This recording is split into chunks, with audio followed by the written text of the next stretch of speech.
Okay, boys and girls, welcome to our next video lesson, our lesson on 4-4, the reference angle. Please make sure you have your note packet open in front of you and you're taking notes as you're watching this video. Okay, take a minute and write down these formulas. If you still need to, you can stop the tape and write these down. We're talking about the reference angle. A reference angle is the angle formed with its initial side on the x-axis. If theta is an angle drawn with the initial side, the x-axis, so here is a theta, okay? The reference angle is always the angle drawn to the horizontal, the x-axis, okay? So in the first quadrant, the reference angle is always just x or theta. It is itself, okay? It's itself. The reference angle is itself. In the second quadrant, so we open up a second quadrant angle right there. This is my theta. This is my reference angle right here. Notice that the reference angle is the acute angle drawn to the x-axis. It's always an acute angle drawn to the x-axis. And it's always the supplement of theta. Okay? In the third quadrant,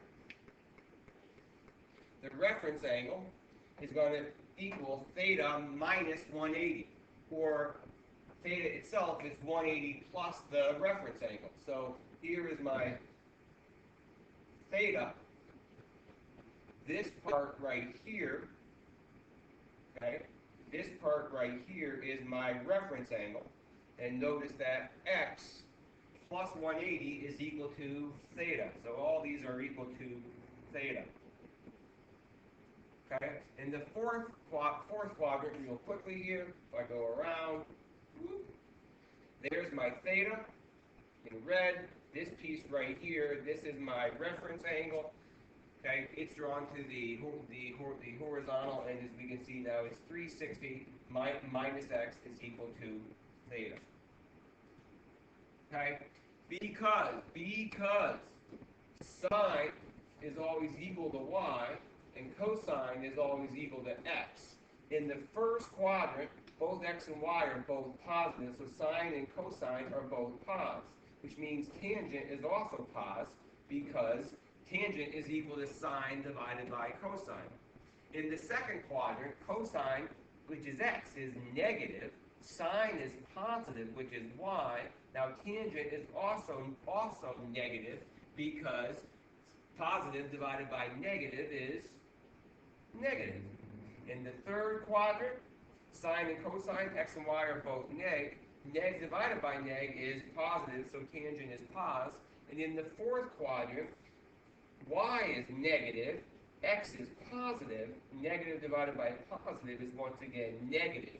We can see now that if I want to talk about what functions are positive in which quadrant, there's a little saying. It says all students take calculus, which we can see now that all the functions are positive. In the second quadrant, sine is positive. In the third quadrant, tangent is positive. And in the fourth quadrant, cosine is positive.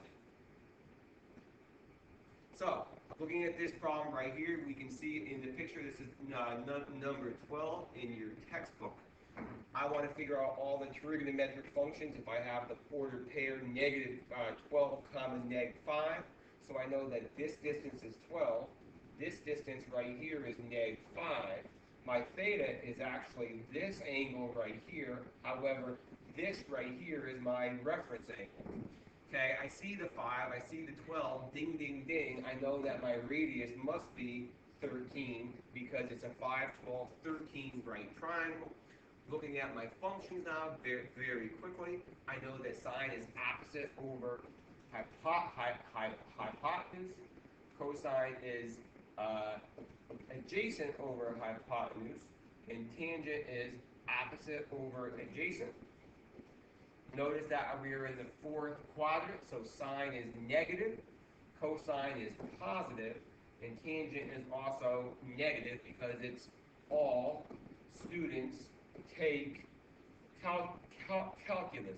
In other words, all my functions are positive in the first quadrant, sine is positive in the second quadrant, tangent is positive in the third quadrant, and cosine is positive in the fourth quadrant.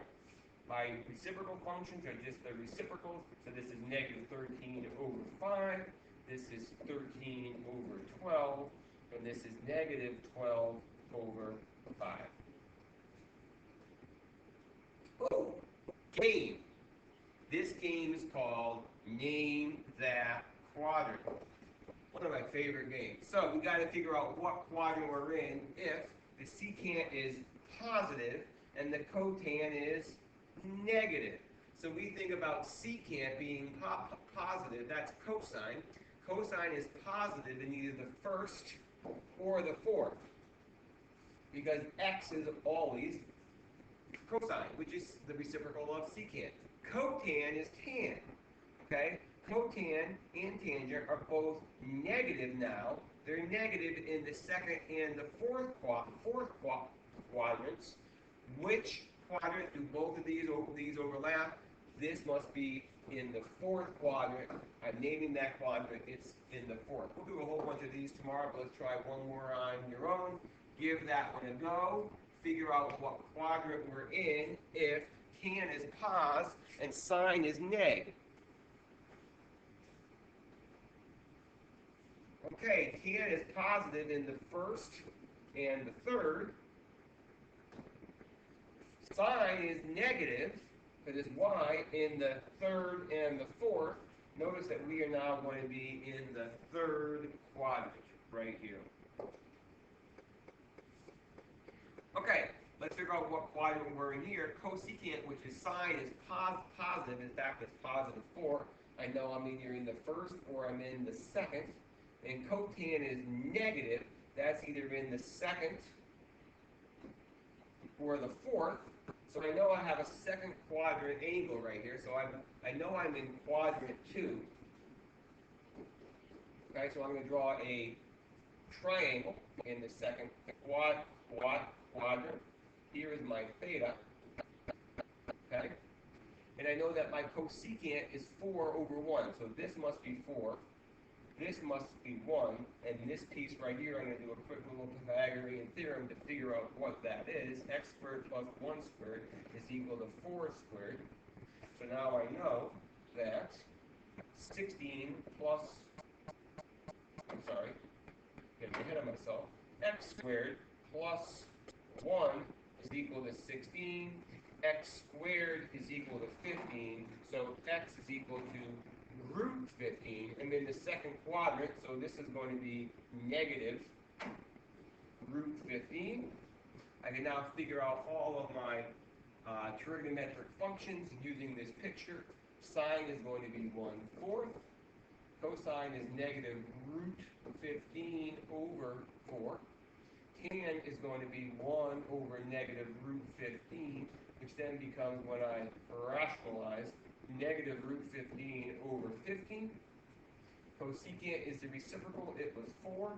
Secant is the reciprocal of the other, so this is going to be 4 over negative root 15, which becomes 4, and negative there, negative 4 root 15 over 15. And lastly, cotan is the reciprocal of that, so it's going to be negative root 15. Okay? Finding a reference angle. This is for our periods 1 and 6. Okay? Find the reference angle. Sketch it in standard position. So if we're looking at number 59 at an angle of 208, I'm just going to go around until I get 208. So this is 90, 180. I need 48 more to get to, 28 more to get to 208. Here's my reference angle, and it is 28 degrees, because 180 plus 28 is equal to 208. Okay?